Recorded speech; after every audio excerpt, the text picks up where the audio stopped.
ये बात 1950 की है, जब मेरी जिंदगी बदहाली और बेबसी में डूबी हुई थी। मैं जो भी काम शुरू करता, कुछ ही दिनों में वो बंद हो जाता। उधार लेकर लगाए हुए पैसे डूब जाते और कर्जदार मेरा पीछा पागलों की तरह करते। मुझे शक था कि किसी ने मेरे ऊपर काला जादू करवा रखा है। आखिरकार इन सब से तंग आकर मैं एक जाने माने मौलवी साहब के पास गया। कहा जाता था कि वो काले जादू के माहिर हैं और दूर दूर तक उनके चर्चे हैं। मौलवी साहब मेरे हालात को समझ ही रहे थे कि मेरी नज़र उनके कमरे के एक कोने में रखे एक पुराने संदूक पर पड़ी। संदूक में सोना भरा था और संदूक के ऊपर एक अजीब सी किताब रखी थी, जिस पर जिन्न की तस्वीर बनी थी, मानो वो मुझे घूर रही हो। इतना सारा सोना देखकर मेरे होश उड़ गए। मेरे दिल में पहली बार ये ख्याल आया। मैंने हिम्मत जुटाकर मौलवी साहब से कहा, मौलवी साहब, क्या आप मुझे भी कोई ऐसा अमल बता सकते हैं जिससे मैं न सिर्फ अपनी बल्कि औरों की भी मदद कर सकूं? काफी देर मिन्नत करने के बाद मौलवी साहब ने मेरी बात मान ली। उन्होंने कहा कि मेरा दिल साफ है और फिर उन्होंने वो किताब मुझे सौंप दी। साथ ही उन्होंने उसमें लिखे अमल और उससे जुड़ी खतरनाक चेतावनियों के बारे में भी समझाया। मैं वो किताब लेकर घर लौट आया, बिल्कुल अनजान इस बात से कि इस किताब के पन्नों में मेरी किस्मत के साथ साथ मेरी रूह का सौदा भी लिखा है। मैंने उस किताब को पढ़ना शुरू किया तो मेरी आंखें खुली कि खुली रह गईं। उसमें लिखा था कि कैसे अम्ल के जरिए किसी जिन्न को काबू में करके अपनी सारी इच्छाओं को पूरा किया जा सकता था, लेकिन इसमें खतरा भी था। एक अमल के पूरा होने में 40 दिन लगते थे, इसलिए मैंने घर की सारी चीजों को बेचकर अपने लिए 40 दिन के खाने का इंतजाम किया और मैं चल पड़ा उस जगह जहां मुझे खामोशी और पानी दोनों मिल जाए, क्योंकि ये अमल बस पानी में खड़े रहकर ही किया जा सकता था। अगर बिना पानी के ये अमल किया तो शरीर जल के खाक हो जाएगा। मैं पानी में गया और बीचों बीच खड़ा हो गया और मैंने किताब में लिखी गई आयत को पढ़ना शुरू कर दिया। इस अमल की किताब में साफ साफ लिखा था, ये अमल सबसे ज्यादा खतरनाक है। इस अमल को करते हुए मुझे 6 दिन हो गए थे और अब तक सब ठीक था, लेकिन 7वां दिन काफी अजीब था। मुझे किसी की मौजूदगी का एहसास होने लगा, जैसे कोई मेरे पीछे खड़ा मुझे घूर रहा हो। मैंने अपना अमल जारी रखा, लेकिन डर से मेरी हालत कुछ ज्यादा ही खराब हो रही थी। लेकिन मैंने पीछे मुड़कर नहीं देखा। कभी लगता कि मैं आग के अंदर खड़ा हुआ ये अमल कर रहा हूं और आग की गर्मी मेरे जिस्म को जला रही हो। हर रात यही होता और मेरा जिस्म हर रात ये दर्द बर्दाश्त करता, लेकिन सुबह की अजान के साथ ही ये सब ठीक भी हो जाता। धीरे धीरे 38 दिन पूरे हो गए और आज 39वां दिन था।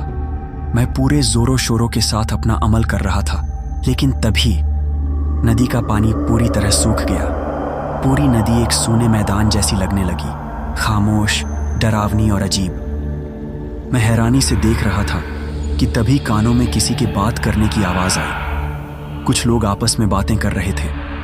नजर दौड़ाई तो देखा एक बड़ी सी देग जिसमें कुछ पकाया जा रहा था। उसके ठीक नीचे चूल्हा-नुमा जगह पर कोई इंसान जल रहा था। उसकी चीखें, उसकी तड़प रूह तक को कंपा देने वाला मंजर था वो। और तभी उनमें से एक आदमी बोला, आग को और तेज चाहिए, एक और इंसान चाहिए। इतना सुनते ही दूसरा मेरी ओर इशारा करता है, उसे ले आओ। मेरे रोंगटे खड़े हो गए, सांस जैसे जम सी गई, मगर मैं खुद से बुदबुदाया, नहीं, ये सिर्फ डराने की कोशिश है। ये लोग बस भ्रम पैदा कर रहे हैं। मैं भागने ही वाला था कि उन्होंने मुझे पकड़ लिया। बिना एक शब्द बोले उन अजनबी चेहरों ने मुझे उठाकर आग में फेंक दिया। आग ने मेरी त्वचा को छूते ही भयंकर दर्द से मुझे भर दिया। मैं चिल्लाया, तड़पता रहा, मेरा शरीर जलने लगा। मेरी चेतना धीरे धीरे डूबती जा रही थी। मैंने अपना अमल अब भी जारी रखा, लेकिन अब दर्द अब बर्दाश्त नहीं हो रहा था कि तभी दूर से अजान की आवाज आई। मैं खुश हो गया कि अब सब ठीक हो जाएगा, लेकिन मेरी खुशी ज्यादा देर तक न रही। मैंने देखा अजान होने के बाद भी आग मुझे जला रही है और मेरा दर्द बढ़ता जा रहा है। मैं बस भागने को अपना पैर आग से निकालने ही वाला था कि तभी मुझे ख्याल आया कि ये अज़ान नहीं है, मेरे दिमाग में डाला गया वहम है। इसलिए मैंने अपना अमल जारी रखा और कुछ ही देर के बाद फिर से अज़ान की आवाज़ आने लगी और तब मैंने देखा कि मैं उस पानी में ही खड़ा हूँ और अब वहाँ मेरे अलावा कोई नहीं था और मैं अब बिल्कुल ठीक था। अब बस आखिरी दिन बचा था। अगली रात मैं फिर से उस पानी में गया और अपना अमल करने लगा कि तभी मुझे किसी ने आवाज़ लगाई। मैं चौंक गया। ये मेरे अब्बा की आवाज़ थी, जो अब इस दुनिया में नहीं थे, लेकिन जिन्न की कुव्वतों का मुझे पहले से इल्म था। इसलिए मैंने पीछे मुड़कर नहीं देखा और मैं अपने घर वापस आ गया। नींद से मेरा शरीर टूट रहा था। मैं घर आकर सो गया। अभी कुछ देर ही हुई थी कि मुझे एहसास हुआ जैसे कोई मेरे सामने खड़ा हो। मैंने उठकर देखा तो एक साया मेरे सामने खड़ा था, जो लगभग मेरे ही जैसा था। उसने कहा, बिलाल अहमद, तुमने अपना अमल पूरा किया। मैं तुम्हारी कोई भी 3 ख्वाहिश पूरी कर सकता हूं।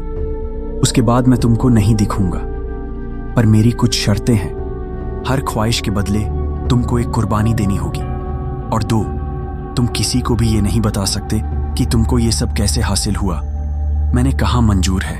क्या तुम मुझे कुछ ऐसा दे सकते हो जिससे मैं जब चाहूं गायब हो जाऊं और जब चाहे वापस आ जाऊं? जिन ने कहा, बिल्कुल कर सकता हूं, लेकिन अगर तुमने किसी को ये जाहिर किया कि तुम कौन हो तो तुम कभी गायब नहीं हो पाओगे। मैंने कहा, मंजूर है। दूसरी शर्त बोलो। क्या तुम ऐसा कर सकते हो कि मैं जब चाहूं अपना रूप, अपनी पहचान बदल लूं? बिल्कुल कर सकता हूं, लेकिन तुम्हारी पहचान सिर्फ इंसानों के लिए बदलेगी। इंसानों के अलावा हर किसी को तुम्हारी ही शक्ल में दिखोगे। मैंने कहा, मंजूर है। आखिरी शर्त बोलो। क्या तुम मुझे ऐसा कुछ दे सकते हो जिससे मैं जब चाहूं, जितना चाहूं सोना निकाल सकता हूं? जिन्होंने कहा, दे सकता हूं, लेकिन अगर ये दौलत तुमने हराम काम के लिए खर्च की तो ये दौलत तुम्हारे पास से चली जाएगी। लेकिन ये सब तुमको कितने वक्त के लिए चाहिए, ये तुमको अभी बताना पड़ेगा। मैंने झट से 100 साल कहा। ठीक है, 100 साल के बाद तुम्हारी रूह मेरी गुलाम होगी। क्या तुमको मंजूर है? मेरे पास कोई दूसरा रास्ता नहीं था। मैंने हाँ कह दिया। जिन्न ने मुझे एक टोपी दी। मैं जब चाहे गायब हो सकता था और जब चाहूं अपना रूप बदल सकता था, और एक संदूक दिया जिससे मैं जितनी चाहे दौलत निकाल सकता था। जिन्न ने अलविदा कहा और गायब हो गया। अब मेरी खुशी का कोई ठिकाना नहीं था। मैं अब हर रात उस टोपी को पहनता और गायब हो जाता। संदूक में से कुछ पैसे निकालकर उन लोगों के घर जाता जो लोग पैसे की तंगी से परेशान थे, जिनका कोई अपना नहीं था, और पैसे उनके घर में रखकर चुपचाप वापस आ जाता। अपनी कुव्वतों से लोगों के लिए भलाई करना ही मेरा हर रोज का काम बन गया था।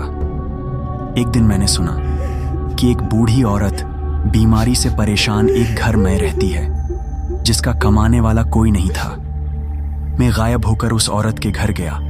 वो औरत घर में नहीं थी, लेकिन सामने एक खूबसूरत लड़की बिस्तर में सोई हुई थी। उस लड़की को देखकर पहली बार मेरी जिंदगी का खालीपन मुझे महसूस हुआ। मैं किसी भी सूरत में उस लड़की को हासिल करना चाहता था, लेकिन शर्त के मुताबिक किसी को भी सच बताना नहीं था। और उस रात मैंने एक खूबसूरत लड़के का रूप हासिल किया और मैं उस लड़की के सामने जा पहुंचा। मैंने खुद को एक अमीर घराने का इकलौता लड़का बताया और शादी करने का झूठा वादा भी कर दिया। लड़की शर्मा गई। अब हर रात मैं उस लड़की के पास जाता और अपनी इच्छाओं को पूरा करता। कुछ दिन बीते ही थे कि वह लड़की पेट से हो गई, और इससे पहले कि मैं फरेब करने के इल्जाम में पकड़ा जाऊं, मैंने वहां जाना बंद कर दिया। लेकिन मेरे जिस्म की भूख ने मुझे पागल कर दिया, और ऐसे ही मैं और लड़कियों के साथ भी फरेब करने लगा। आसपास के इलाकों में काफी लड़कियां मेरे फरेब का शिकार हुई। जिस वक्त मैं ये सब करने में मशगूल था, उस वक्त कहीं दूर एक साजिश जन्म ले रही थी। मेरे फरेब से शिकार हुई लड़कियों में से एक लड़की उस काले जादू के माहिर मौलवी की भतीजी थी, जिनसे मैंने ये अम्ल की किताब हासिल की थी। उसने हर एक बात मौलवी साहब को बता दी। मौलवी साहब को समझने में देर ना लगी कि ये काम मेरे अलावा किसी और का नहीं हो सकता, इसलिए उन्होंने मुझे कत्ल करने की एक साजिश रची। मौलवी साहब की साजिश से बेखबर में अपने काले कारनामों को करने में पूरी तरह मशगूल था। एक दिन मैं एक खूबसूरत लड़की के पास गया और मैंने उसके साथ भी फरेब से भरी बातें की। वह लड़की झट से मान गई, लेकिन वह मेरे करीब नहीं आई और उसने अगले दिन मुझे अपने गेस्ट हाउस में बुलाया। अगली रात में फिर उस गेस्ट हाउस में गया जहां उस लड़की ने मुझे बुलाया था। मैं जैसे ही गेस्ट हाउस में घुसा कि सामने वो लड़की शबनम थी जो बेहद खूबसूरत लग रही थी। एक पल को मेरी नजर उस पर ठहर गई। मैं जैसे ही शबनम की तरफ बढ़ा कि एक तलवार मेरी कमर को चीरती हुई मेरे शरीर से बाहर निकल गई और मैं उस फर्श पर जा गिरा। मेरे पीछे मौलवी साहब और उनके दोस्त खड़े थे। धीरे धीरे मेरी आंखों के सामने अंधेरा छा गया, क्योंकि ये मौलवी साहब की अपनी बेटी शबनम थी और शबनम ने मौलवी साहब को सब कुछ बता दिया था।